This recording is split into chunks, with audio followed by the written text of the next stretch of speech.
Hello, and welcome to Just Shooting the Breeze with Tonya, where we talk about art, politics, empowerment, and love of life. I'm your host, Tonya.edmonds, and I created this show because I love learning, and I love speaking with brilliant people who show me how to live life a little bit differently. My guest today is Nihara Nichelle. She is an actress and a producer and a writer. She's amazing. So let me tell you a little bit more about Nihara. Nihara I met when I was doing an acting competition. She was brilliant in that, and I was like, okay, I'm gonna have to keep in touch with this girl because she is amazing.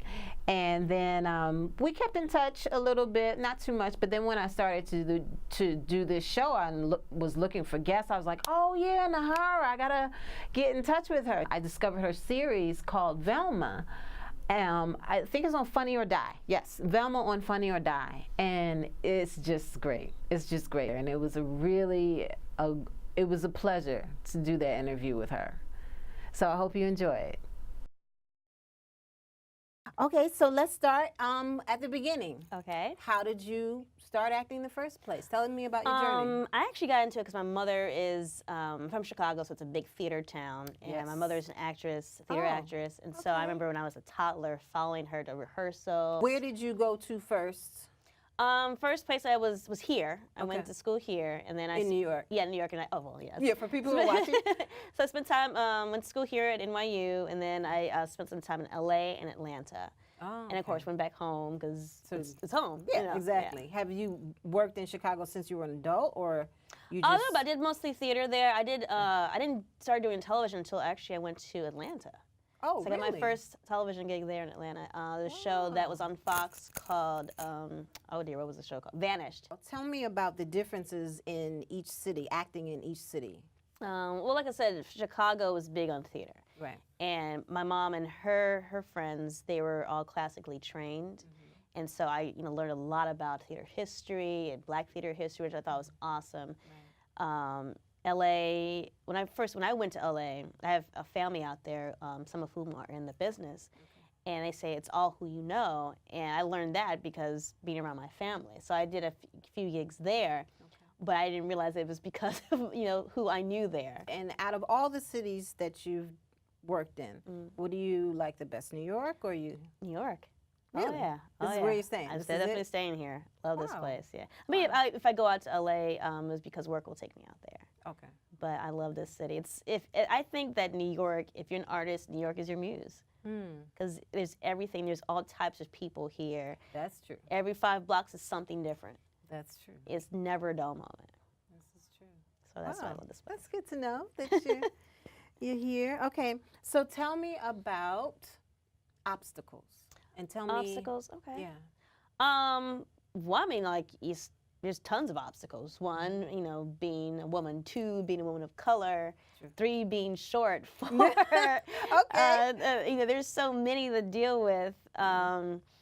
Appearance is everything. For me, when I was a little kid, I was always the weird, quirky one. Really? Oh, yeah, it's very much so. Still am. So I'm You're now still- a weird, you're quirky beautiful. adult. I love, thank you. Okay. I mean, I'm still a weird, quirky person. But when you're, when you're like in middle school, and it's always the pretty girls, the popular girls.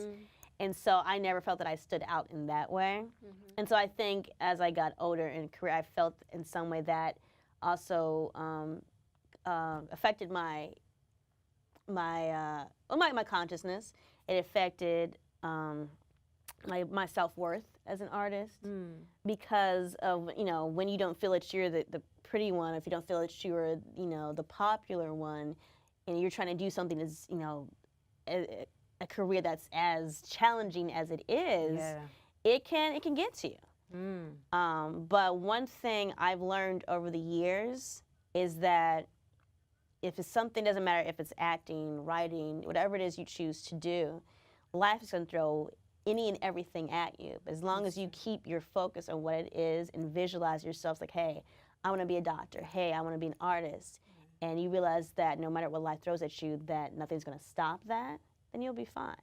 And the fact that I never let rejection stop me from this, I never let any obstacles stop me from this, I feel like I'm in a much better position mentally, spiritually, emotionally, and it has definitely carried me far. So tell me this. If you go to an audition, doesn't go well, let's say, what do you do to pull yourself back together? It's funny that you asked that. It was like 2 months ago. I had, and it was like the worst audition of my career.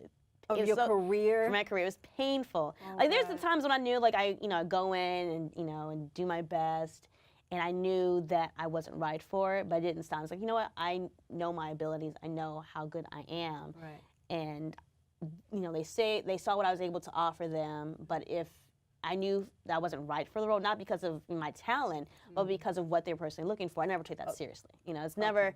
A lot of people don't realize that a lot of the times for casting, it has nothing to do with your talent. No. It's nothing to do with your talent. You should never ever take rejection personally, because they know what they're looking for. True.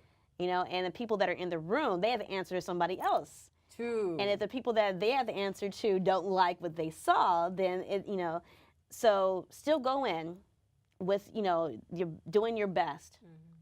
And whether you get it or you don't get it, just be proud of the work that you put in.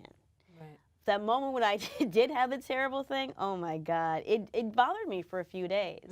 It's because I think what it was is that I over-prepared.